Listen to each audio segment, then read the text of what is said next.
के इंतखाबी जलसे के सदर मोहतरम निसार चाचा साहब, मंच पर बैठे हुए दुनिया कांग्रेस के अध्यक्ष युवराज आवा, हमारे उम्मीदवार कुणाल बाबा के बड़े भाई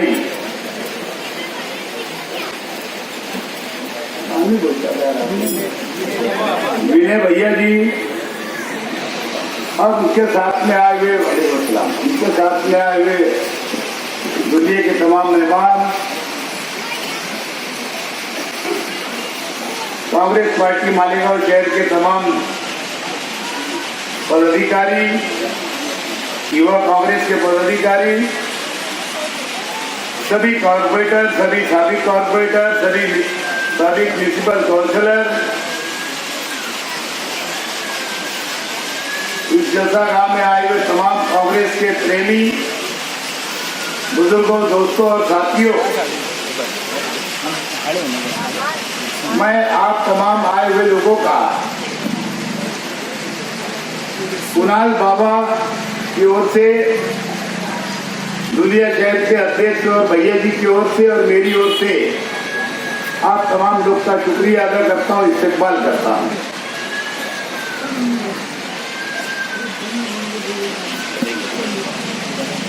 आबा ये एक सारा बिल्डिंग का एरिया और पीछे जो कमालपुरा है,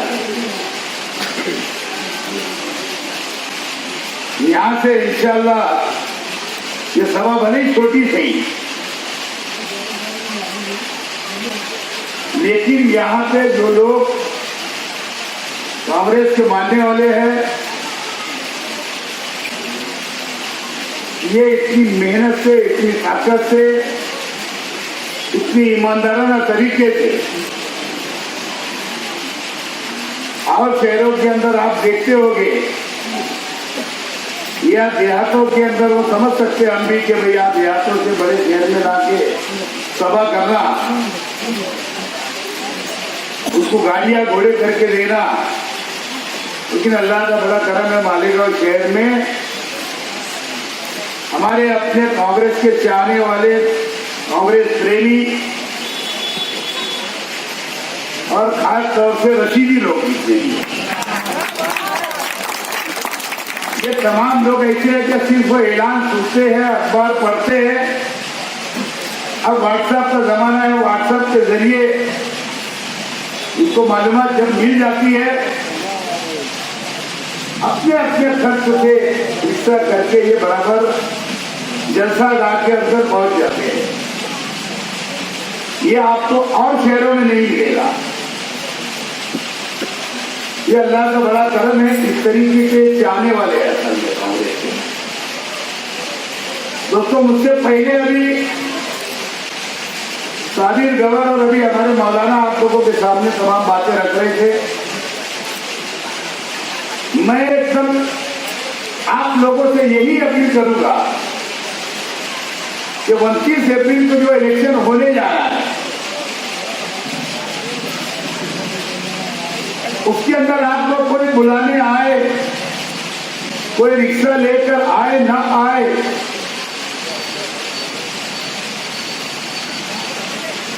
आप अपनी जिम्मेदारी समझ के और खुद को उम्मीदवार समझ के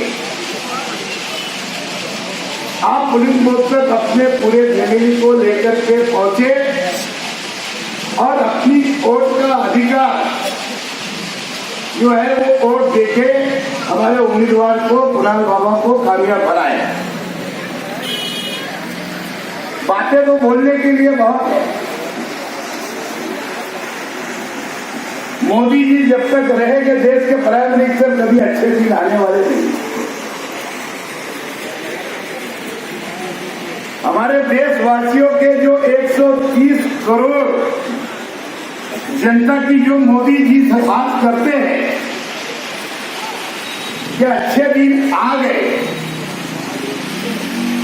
लेकिन ये बात सही है कि अच्छे दिन जरूर आए हैं, लेकिन मोदी जी के और आरएसएस और बीजेपी के और जितने उनकी सरकार के मंत्री हैं, उनके जरूर अच्छे दिन आए, और सबसे ज्यादा अच्छे दिन हमारे मोदी जी क्या है। मैं छोटे से बड़ा हुआ, यहाँ काफी बुजुर्ग सब बैठे हुए हैं। हमारे देश के कोई भी प्राइम मिनिस्टर ने इतनी विदेश यात्रा नहीं किया जितनी विदेश यात्रा हमारे मोदी आज के प्राइम मिनिस्टर बीजेपी आरएसएस के, हमारे इसलिए बोलता हूं कि देश के प्राइम मिनिस्टर तो हमें तो बोलना ही पड़ेगा।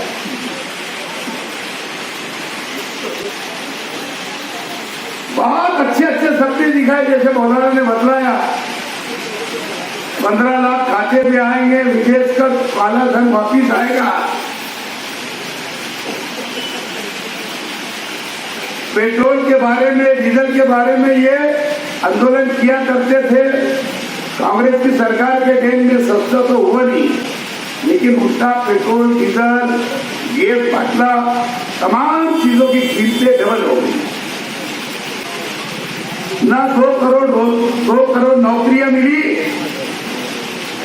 ना 15 लाख आए, ना देश विकास की राह पे गया। मैं खास तौर से आज के नौजवानों को गुजारिश करूंगा, क्योंकि बुजुर्गों ने, हमारे वालिदैन ने, हमारी हम उम्र वालों ने कांग्रेस का शासन देखा है देश में, रियासतों में भी देखा है। जो तरक्की देश की अगर हुई है तो सिर्फ और सिर्फ कांग्रेस के जमाने में, कांग्रेस के शासन में, और दीगर दोस्त पार्टियों की जब जब देश के अंदर सरकार बनी,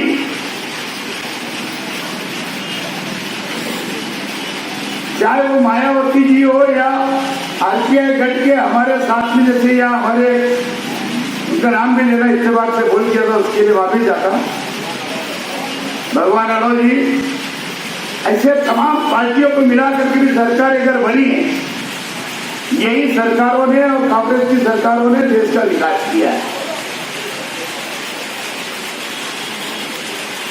दोस्तों, आज हमको सही मानों में बहुत सोच समझ के फैसला करने की जरूरत है। ऐसा नहीं कि किसी एक लीडर ने पिछले जुम्मा की जलसा में, हमारा सलाम चाचा रोड पे जलसा था, और किसी एक लीडर ने 1947 से लेकर के 2018 तक कांग्रेस की खामियां गिनाई। उसके पहले बहुत रोए, मुसलमान को टिकट नहीं मिला, माइनॉरिटी को टिकट मिलना चाहिए था। क्या शहर वासियों को और इनको नहीं मालूम था कि शेख रशीद ने भी टिकट मांगा था? अगर इतनी माइनॉरिटी की, इतनी कौम की अगर बात लग रही थी, तो क्यों नहीं मेरी सिफारिश आपने हमारे कांग्रेस अध्यक्ष को, महाराष्ट्र के और ऑल इंडिया कांग्रेस के अध्यक्ष हमारे राहुल जी और तुम्हारे शरद पवार जी को क्यों नहीं बोला? असल में दुखता कही है, बताते कही है, इसकी आदत पड़ गई है।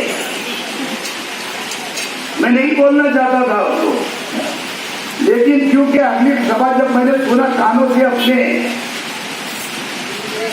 तो मेरे समझ में नहीं आया कांग्रेस की हिमायत कर रहे या कांग्रेस के खिलाफ हो रहे। असल में क्या होता है, बात जबान से बोली हुई बात, बंदूक से चली हुई गोली वापिस नहीं आती। मैं समझता हूं कि उनके मानने वालों को तो जहर तो खराब हो गया होगा ना, कि ये अलग दिशा बता रहे हैं। लेकिन मैं अच्छी तरह जानता हूं शहर के जितने भी माइनॉरिटी के मुस्लिम बिरादरान और तमाम हिंदू भाई बहन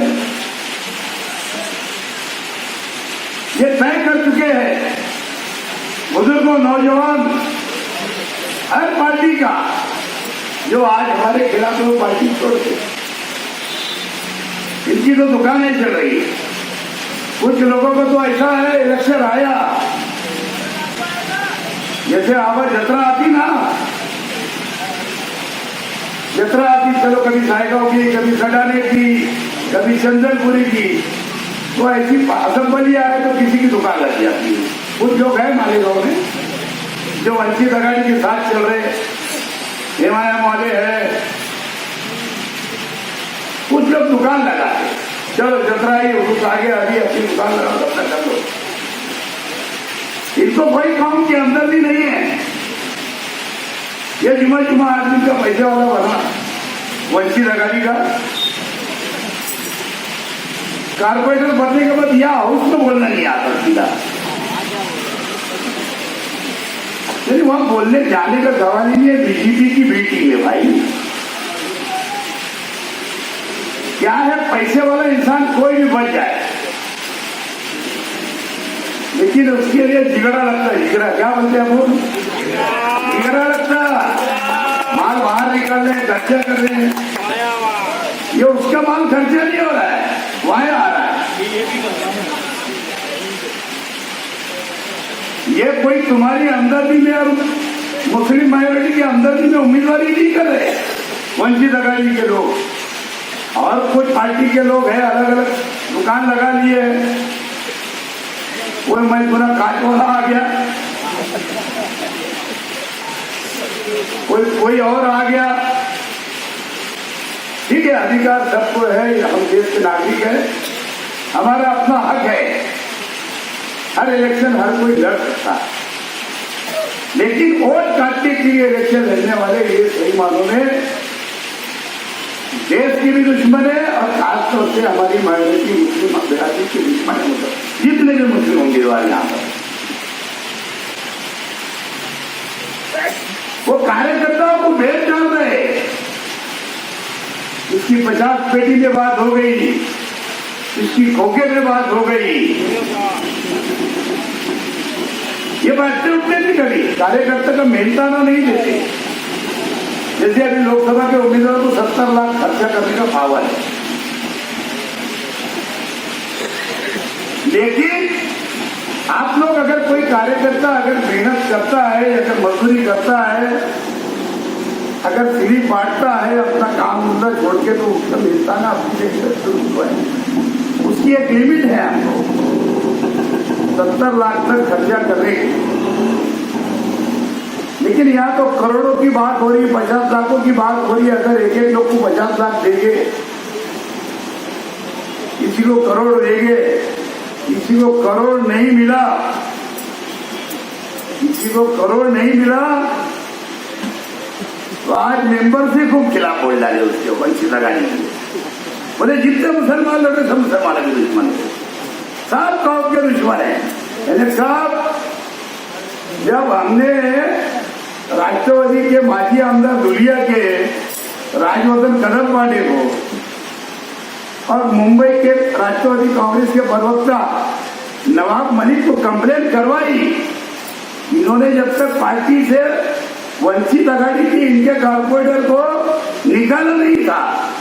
या आप सुन लो, या हम लोगों ने कंप्लेंट किए थे, और धुलिया के माजी आमदार और नवाब मलिक साहब जो मेरे साथ में आमदार थे, इन लोगों ने उनकी पार्टी में कंप्लेंट करी, जब जाकर के उसको पार्टी से अकाल पट्टी किया है। अब काय को खोगा रहेगा, इसलिए आज जज्बना ले, जोश में आ गए मेंबर पे और सही सही बोल डाले। आज जितने मुसलमान उम्मीदवारी कर रहे हैं वो सब कौम के दुश्मन। मैं इसीलिए बोला कि दुखता कही है, बता दे गई है, तकलीफ हो गई ना। मैं खाना खा रहा था नबी अहमद के साथ शादी के प्रोग्राम में, परसों व्हाट्सएप पे आ रहा होगा, हो सकता है किसको पता भी नहीं होगी, ये भी साथ थे हमारे। वो तो ऊपर भाषण में बोल रहा कि राष्ट्रवादी के अध्यक्ष की मजबूरी है, उनके सब लोग मेरे साथ है बस, और ये आपको दिख भी रहा है बहना। चल अभी आएगा असेंबली, 8-10 दिन बचे हैं। इसके बाद हमारे भी वीर इससे जगेंगे जब इससे निपट लेंगे। हम तो इलेक्शन के अंदर जीतना भी जानते हैं, हारना भी जानते हैं। कोई हारने के लिए वैसा लड़ता नहीं, लेकिन कुछ लोग को कहता हारने के बाद में नींद ही नहीं आती। आप लोगों ने देखे ना, 5 साल खूब आए ये, अब वो तकलीफ पूरे 5 साल होते आ रहे, फिर असम्भली आ रही। ये कुछ भी हो जाएगा, क्या कुछ भी हो जाएगा, मरते दम तक इलेक्शन लड़े। फेक तो है कांग्रेस राष्ट्रवादी का, हमारा उम्मीदवार डिक्लेयर हो गया, फिर भी कांग्रेस के खिलाफ बोल डाले। मेरे समझ नहीं नहीं फिर क्या तकलीफ है कांग्रेस से। गोपाल मिलता जब ठट्टन, जब कोई तकलीफ किससे नहीं होती। खैर मेरा जाने तो हमारा तो खास मुकाबला बीजेपी से है। ये वंचित आए, अंशित आए, काचवाला है। मेरी आप लोग से गुजारिश है, ऐसे लोगों के साथ बिल्कुल बहकाव में नहीं जाना, हमारा बड़ा नुकसान होगा। एक वोट से अगर उम्मीदवार हमारा, अगर एक वोट से अगर उम्मीदवार हमारा कारपोरेशन में आ जाता तो हमको कितनी तकलीफ होती है महापौर बनाने में। अगर एक आमदार हार जाता तो कितनी तकलीफ होती है मुख्यमंत्री बनाने में। लेकिन अगर हमारे उम्मीदवार किसी वजह से कोई तकलीफ में आ गया तो हमको प्राइम मिनिस्टर बनाने में तकलीफ होगी। और दोस्तों, देश को तरक्की की राह में ले जाना है, हिंदू राष्ट्र नहीं बनाना है।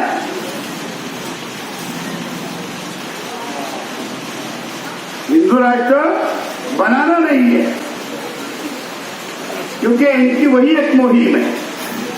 हालांकि इसका बाप भी कभी बना नहीं सकेगा हिंदू राष्ट्र। ये सेकुलर मुल्क है, ये सेकुलर समाज के लोग इस देश में तमाम जाति, तमाम धर्म, तमाम मजहब के लोग रहते हैं। वरना अगर ऐसा होता तो हमारी तो कांग्रेस के भी चुनकर ही नहीं आ सकती अगर हिंदू राष्ट्र बनना होता। ये ऐसे जो उम्मीदवार के भाई यहाँ बैठे, हमारा उम्मीदवार जो है, इनका ये खाना जो है, इनके पुरखों ने और हमारे पुरखों ने देश को जो आजादी दिलाई, आज उसकी वजह से आज ये नरेंद्र मोदी जी भी उसका कोई अधिकार से इलेक्शन लड़े और प्राइम मिनिस्टर तक पहुंचे। मौलाना ने बतलाया, ये तो अंग्रेजों के गुलाम थे, अंग्रेजों के खबरी थे। और सही बात है, देश से वो अंग्रेज चले गए। हमारे गांधी जी ने और हमारे मौलाना अबुल कलाम आजाद, तमाम उस वक्त के बुजुर्ग लीडरान ने, कई हमारे बुजुर्गों ने अपनी जान की कुर्बानियां दी, अपनी माल की कुर्बानी दी और देश को आजादी दिलाई। उन कुर्बानी के अंदर जो 4-4.5 साल जेल में बंद थे, वो हमारे उम्मीदवार के दादा जी भी बंद थे। जब जाकर के देश को आजादी मिली, ऐसे नहीं मिल गई। इसलिए वो जो अंग्रेज चले गए, हमने, हमारे बुजुर्गों ने वो एक जंग जीती, वो लड़ाई लड़ी और जब जाके 1947 में देश आजाद हुआ। आज हमको इन नरेंद्र मोदी और आरएसएस ऐसे काले अंग्रेजों से देश को आजाद कराने की जरूरत है।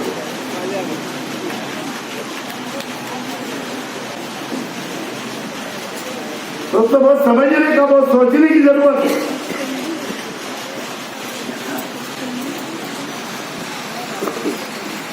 आज हमारे बीच में बेचारे निहाल में साहब नहीं रहे, अल्लाह ताला उनकी मग़फ़िरत करे। उनको भी मानता था मैं, कैसे मुखालिफ तो बिंदास मुखालिफ, साथ में तो बिंदास साथ में। लेकिन यह सारा कुछ वीडियो को देख रहे समझ ही नहीं यार, क्या जहन है, क्या सोच है, अजीब बात है। ऐसा एक बात बोल के बात करने वाला लीडर होना। अब क्या देर सवेर होगी तो क्या नाराज हो जाना, या कभी, है ना, अभी आरोप को एक बात बताया 5 की मीटिंग पे जाएगा सदस्यों को इस तरह बहुत अच्छी है। दमड़ी मतदार संघ में भी, सटाना में भी, धुलिया ग्रामीण की भी, तमाम जितना मतदार संघ है हमारा बहुत अच्छे हालात है। सिर्फ आप लोग को सब्र करना चाहिए। कल शब बारात है और शब बारात के दूसरे दिन लोग थोड़ा घूमने फिरने आराम करते। फिर से हमको एकदम हमारे सूबे सालारों को, हमारे तमाम कार्यकर्ताओं को ताकत से खड़े रह करके हमारे उम्मीदवार को भारी अक्सरियत से 29 अप्रैल को वोट दे करके कामयाब बना करके चुन करके लाना है और मोदी को झोला लेके वापिस पहाड़ पे भिजा देना चाहते हैं।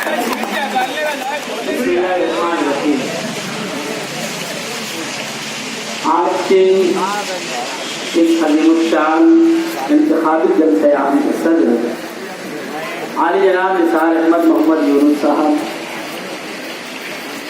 मंच पर मौजूद हमारे सरपरस्त आला शहर के हरदिल अजीज सियासी शख्सियत आली जनाब शेख रशीद साहब, यहाँ पर धुलिया से तशरीफ लाए युवराज आबा और कुणाल बाबा पाटिल के बड़े भाई भैया पाटिल साहब, भरत राव साहब, तमाम कॉर्पोरेटर्स, बुजुर्गों और नौजवान दोस्तों,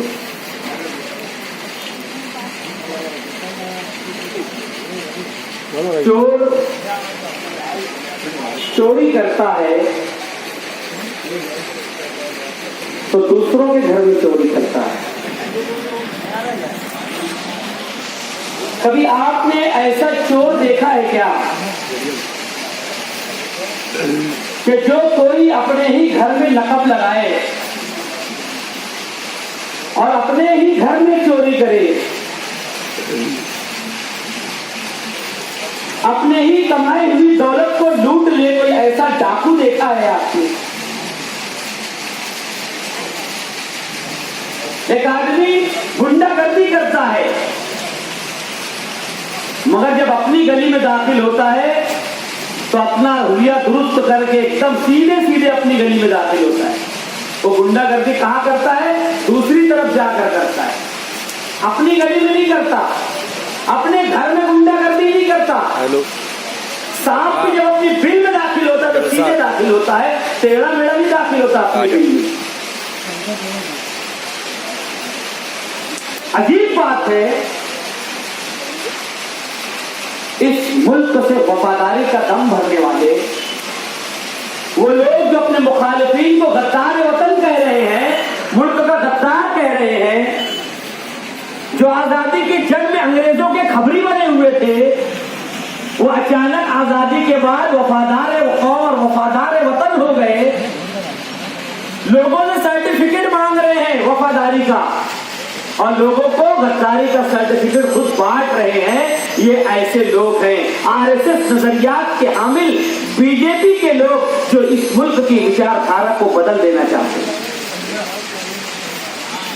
जमहूरियत, रवादारी, कौमी यकजहती, गंगा जमनी तहजीब के साथ एक दूसरे की मान मर्यादा का ख्याल रखते हुए, एक दूसरे के मजहब का एहतराम करते हुए आज तक ये मुल्क चलता हुआ आया है, जब ये मुल्क यहां पर पहुंचा है जहां पर आज खड़ा हुआ है। मगर 5 साल पहले नरेंद्र मोदी जी, जिन्होंने नफरत की सियासत के बुनियाद पर गुजरात फतेह किया था, गुजरात फसादात को इलेक्शन जीतने का हरबा बनाकर गुजरात के फसादात को इस्तेमाल किया था, जिन्होंने मजलूमों के खून से अपनी सियासी होली जलाई थी, जिन्होंने मजलूमों की लाशों पर खड़े होकर अपना सियासी खत बंद करके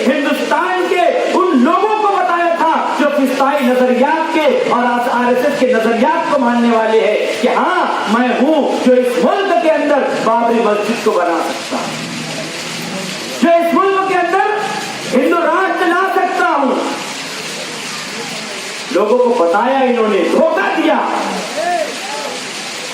झूठ बोला, पैसे के बल पर मीडिया को खरीद कर एक कहना चाहिए कि झूठ का बाजार गर्म किया गया और उसके बाद पूरा मीडिया बोलने लगा कि अच्छे दिन आएंगे, अच्छे दिन आने वाले हैं, अच्छे दिन आएंगे।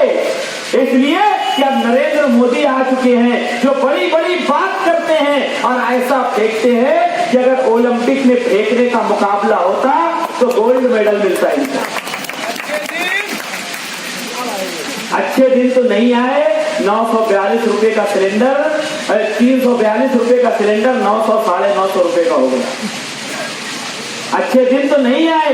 2 करोड़ नौकरियां हर साल देने का वादा किया था कि मैं 2 करोड़ नौकरियां दूंगा हर साल नौजवानों को। नौजवान फिसल गए उनकी बात पर।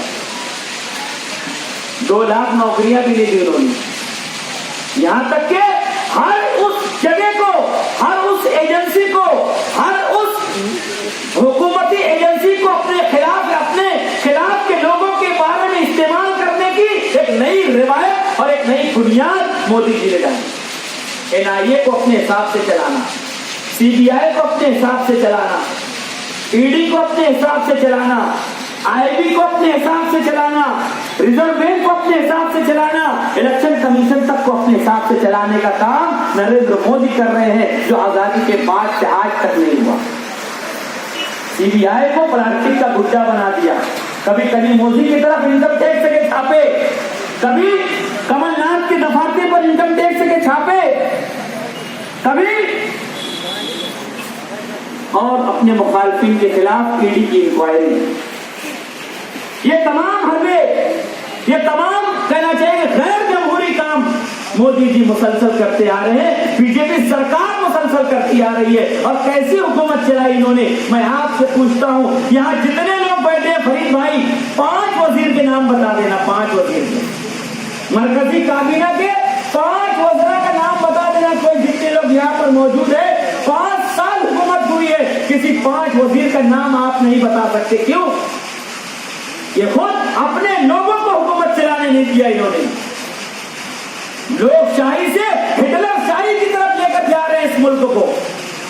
सुषमा स्वराज इनकी वजीर खारजा है, हर काम लोलो आगे खुद ही कर रहे बेचारा। जो काम सुषमा स्वराज का हर जगह खुद ही जाके दस्तखत कर रहे बेचारा। जैसे कोई इस मुल्क में वजीर खारजा है ही नहीं, मैं ही करूंगा सब। अपने लोगों को भी किनारे कर दिया। जब राफेल का मामला चल रहा है, सौदा चल रहा है, फ्रांस से वजारत दिफा आर्गूमेंट कर रही है और उनकी बातचीत चल रही है सौदे पर, तो आपका दफ्तर भी नरेंद्र मोदी के चमचे भी लगे हुए उसके अंदर, सौदेबाजी के अंदर। एक तरफ वजारत दिफा का अमला राफेल का सौदा कर रहा है और दरे पर्दा पीएमओ प्राइम मिनिस्टर ऑफिस भी खामोशी से सौदे के अंदर लगा हुआ है फ्रांस से। ये हरकत की है आपने। ये मुल्क इस तरीके से नहीं चलेगा। ये मुल्क इस दिशा में नहीं जाएगा जिस दिशा में मोदी जी ले जाना चाहते हैं।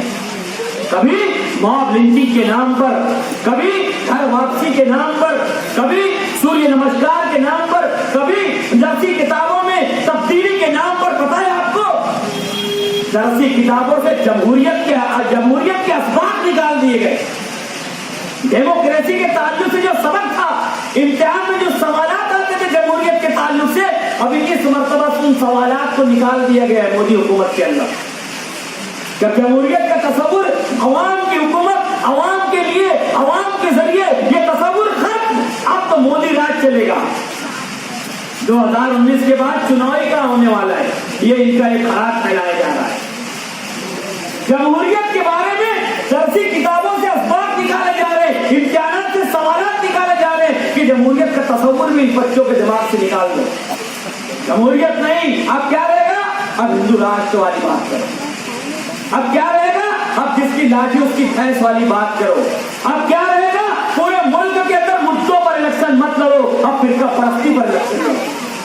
4 साल में इन्होंने क्या किया, कभी मोदी जी नहीं कहते। इधर उधर की दाएं बाएं की बातें आप हाँकते हैं, दाएं बाएं की बातें हाँकते हैं, और उसके बाद जब उनकी बॉडी लैंग्वेज राहुल गांधी ने खराब कर दी, उनकी बॉडी लैंग्वेज बिगड़ गई, उनका स्टाइल की सत्यानाशी कर दी गई, तो अब क्या किया उन्होंने, मौजू को बदलने की हरकत, भोपाल से साध्वी प्रज्ञा सिंह ठाकुर को टिकट दे, मौजू बदल जाए, इंतखाबी मौजू बदल दो पूरे मुल्क के अंदर, नया फितना डालो, नया टोना लगाओ, नई ऐसी दिशा में हिंदुस्तान को ले जाने की बात करो कि जो फिरका परस्त और जो हिंदू भाई किसी न किसी तरीके से सेकुलरिज्म की तरफ जा रहे हैं वो भी वापस आए, ऐसा शहर करो लोगों को। इंसानियत नहीं है इनके अंदर। साध्वी प्रज्ञा सिंह ठाकुर ये मालेगांव बम्बराष्ट्र की मुलजिमा है। एक 8 साल की बच्ची 2 रुपया लेकर अपने घर से, अपने गरीब बाप से 2 रुपया लेकर निकलती है, फरहीन भिक्खू चौक जाने के लिए 2 रुपये की टिकिया लाने के लिए निकलती है, और बम ब्लास्ट होता है, उसके चीथड़े उड़ जाते हैं, उसकी जिम्मेदार है साध्वी प्रज्ञा सिंह ठाकुर। मोदी जी को पता नहीं है किस तरह मुल्क को ले जाना चाहते हो आप, किस तरीके से इस मुल्क को चलाना चाहते हो। कठुआ में आबरू रेसी होती है, 8 साल की आसपा का 4 दिन तक बलात्कार किया जाता है और उसे कत्ल कर दिया जाता है, और मोदी जी और उनके वज़रा उनके मुल्ज़िमीन के साथ दंदनाते फिरते हैं, उनके मुल्ज़िमीन की हिमायत पे जल से जुलूस करते हैं, उनके मुल्ज़िमीन की रिहाई की कोशिशें करते हैं। कितनी बेशर्मी की बात है। कहाँ है हुकूक इंसानी के अलमबरदार, कहाँ है हुकूक इंसानी की बात, कहाँ है इंसानियत की बात, कहाँ है। कहते हैं कि इंसानियत सबसे बड़ा धर्म है, इंसानियत सबसे बड़ा मजहब है, यही तुम्हारी इंसानियत। किस बुनियाद पर तुम इस मुल्क की वज़ारत उज़्मा पर दावा करके बैठे हुए हो। जब कुछ नहीं मिला, बोले अब कुछ नहीं मिला, बोले अब नया फितना डालो। अब कोई मुद्दा तो नहीं रह गया, पूरे मुल्क के बच्चे बच्चे की जबान पर चौकीदार चोर है नारा चल गया। तो अब क्या करना है, बोले अब साध्वी को लाओ ताकि पूरे मुल्क के अंदर दूसरी बात चलने लगे। अपने को बातें नहीं करना है, साध्वी से दिग्विजय से खुद ही निपट लेंगे, खुद ही निपट लेंगे दिग्विजय सिंह। साध्वी को अपनी औकात खुद ही मालूम पड़ जाएगी। भोपाल के लोग इतने बेदार हैं, वो खुद सच्चाई और गलत का फैसला खुद कर लेंगे इंशाअल्लाह। मोदी जी आपके जानने मानने वाले, आपके आरएसएस नजरियात के, आरएसएस विचारधारा के लोग कभी भी इस मुल्क को सही रास्ते से भटका नहीं सकते। आर्जी तौर पर सूरज में भी गहन लगता है ना, तो उसकी एक मुद्दत होती है। गहन लगता है चांद में, उसकी भी एक मुद्दत होती है, वो गहन हटता है। हमारे इस मुल्क की जमहूरियत में भी गहन लगा है मोदी जी की शक्ल में। ये गहन भी इंशाअल्लाह बहुत जल्द हटेगा और बहुत जल्द दूर। यकीन जानिए, ये मुल्क, इसकी जड़ों के अंदर सेकुलरिज्म है, इसकी जड़ों के अंदर इंसानियत है, इसकी जड़ों के अंदर एक दूसरे का एहतराम है, इसकी जड़ों के अंदर कौमियत कहती है। हिंदू मुस्लिम सिख ईसाई हमेशा से एक होकर रहते हुए आए हैं, आइंदा भी हम एक साथ रहेंगे इस मुल्क में। आपके जैसे लोग जो नफरत की सियासत करते हैं, आपके जैसे लोग जो अंग्रेजों की पॉलिसी पर अमल करते हैं, डिवाइड एंड रूल, लड़ाओ और हुकूमत करो की पॉलिसी पर अमल करते हैं, कभी भी कामयाब नहीं हो सकते। हिंदू राष्ट्र का काम और हिंदू राष्ट्र का नारा कभी भी शर्मिंदा ताबीर नहीं होगा। ये हमारा दावा है, इसलिए कि हमें इस मुल्क के अंदर अपने हिंदू भाइयों पर अपने से ज्यादा भरोसा है। वो लोग भी सेकुलर है, हम मुसलमान भी सेकुलर है। अगर हम चाहते पाकिस्तान जा सकते थे, मगर उस वक्त भी हमने इस मिट्टी से अपनी मोहब्बत और इस मिट्टी से अपने रिश्ते को नहीं तोड़ा। हमारे पास मौजूद थी चॉइस, हम जा सकते थे। हम बाय चांस इंडियन नहीं है, हम बाय चॉइस इंडियन है। हमने इस मुल्क को पसंद किया है और इस मुल्क को पसंद करके हम यहाँ पर रुके और यहाँ पर। तुम हमें कभी भी पाकिस्तान नहीं भेज सकते। पाकिस्तान भेजने की बात करते हैं, कन्हैया कुमार कह रहे कि मुझे गिरिराज सिंह पाकिस्तान भेजने की बात करते हैं और मेरा पासपोर्ट भी बनने नहीं दे रहे। जब पासपोर्ट ही नहीं बनेगा गिरिराज सिंह तो मैं पाकिस्तान जाऊंगा कैसे? ये हालात है इनके। 2050 तक कोई बीजेपी को नहीं हिला सकता, अमित शाह कहते हैं। 2019 के बाद कभी चुनाव नहीं होगा। भाई तुम क्या चाहते हो? तुम कौन से घमंड में हो? तुम कौन से हिटलर के नजरियात के मानने वाले हो? तुम कौन से मुसोलिनी के रास्ते पर चल रहे हो? ये हिंदुस्तान है, ये सोने की चिड़िया था, है और रहेगा, और उसको बनाया हम लोगों ने, तुमने नहीं बनाया। इसे आजाद हम लोगों ने करवाया है। तुम तो गुलामी कर रहे थे, तुम तो खबरीपन कर रहे थे, तुम तो पीछे के रास्ते से माफीनामा दे रहे थे उनको। तो तुम यकीन जानो कि ये मुल्क इंशाअल्लाह उसी तरीके से गामजन रहेगा जिस रास्ते पर नेहरू ने इस मुल्क को डाला था, जिस रास्ते पर मौलाना अबुल कलाम आजाद ने इस मुल्क को डाला था, जिस रास्ते पर सरदार वल्लभ भाई पटेल ने इस मुल्क को डाला था, जिस रास्ते पर हमारे उलमा इकराम और असलाफ ने इस मुल्क को डाला था, उसी रास्ते पर ये मुल्क चलेगा। उस रास्ते से तुम नहीं हटा सकते, तुम आईन को नहीं बदल सकते, तुम हिंदू राष्ट्र नहीं ला सकते, तुम आए ऐसा संविधान को कचरे के डिब्बे में डालने की जो साजिश कर रहे हो कभी नहीं कर सकते। जिस तरीके से तुमने सुप्रीम कोर्ट में मुदाखलत की है, जिस तरीके से तुमने एक जज को लोया को मारा है, उस तरीके से तुम इस मुल्क को कभी भी डरवा नहीं सकते, कभी भी हमें खौफजदा नहीं कर सकते। हमारे मुल्क का आईन, हमारे मुल्क की एक कानून की पासदारी, हमारे मुल्क का आईन तमाम लोगों से बुलंद है, चाहे वो अमित शाह हो, चाहे नरेंद्र मोदी हो, चाहे राजनाथ सिंह हो, चाहे गिरिराज सिंह हो, कोई भी हो। लाल कृष्ण अडवाणी को भी उठा के जेल के अंदर डाल दिया गया, लाल कृष्ण अडवाणी को भी उठा के जेल में डाल दिया गया था। तुम आसान मत समझना, इस मुल्क की दिशा बदल दोगे, हमारी विचारधारा बदल दोगे, इस मुल्क का रास्ता तब्दील कर दोगे और इस मुल्क को हिंदू राष्ट्र के रास्ते पर लेकर चले जाओगे, कभी भी मुमकिन नहीं होगा। तो दोस्तों, ये इलेक्शन आया है बीजेपी की बदनसीबी बनकर, ये इलेक्शन आया है नरेंद्र मोदी के खिलाफ दिन बनकर, ये इलेक्शन आया है इन लोगों का यौम हिसाब बनकर आया है। इस इलेक्शन को इन लोगों के लिए इबरत का निशान बना दीजिए। अपने वोट की ताकत को बताइए कि आपके अंदर ताकत है कि आप नरेंद्र मोदी को भी घर भेज सकते हो, अमित शाह को भी घर भेज सकते हो। इनके तैयारे, इनके हेलीकॉप्टर की तलाशी लेने वाले को ये सस्पेंड कर रहे हैं, इतने पावरफुल हो। यकीन जानो दोस्तों, 29 अप्रैल आप लोगों के लिए एक बहुत गनीमत मौका आया है। 29 अप्रैल को कांग्रेस की पंजा निशानी पर बटन दबाइए, कुणाल बाबा पाटिल को आप चुनकर भेजिए। इंशाअल्लाह इंशाअल्लाह राहुल गांधी वजीर आजम बनेंगे और फिर अच्छे दिन आएंगे, ये फेंकू के दिन जाएंगे। मैं इतना कह के अपने 2 लफ्ज खत्म करता हूँ। खुदा हाफिज, अस्सलाम वालेकुम, जय हिंद।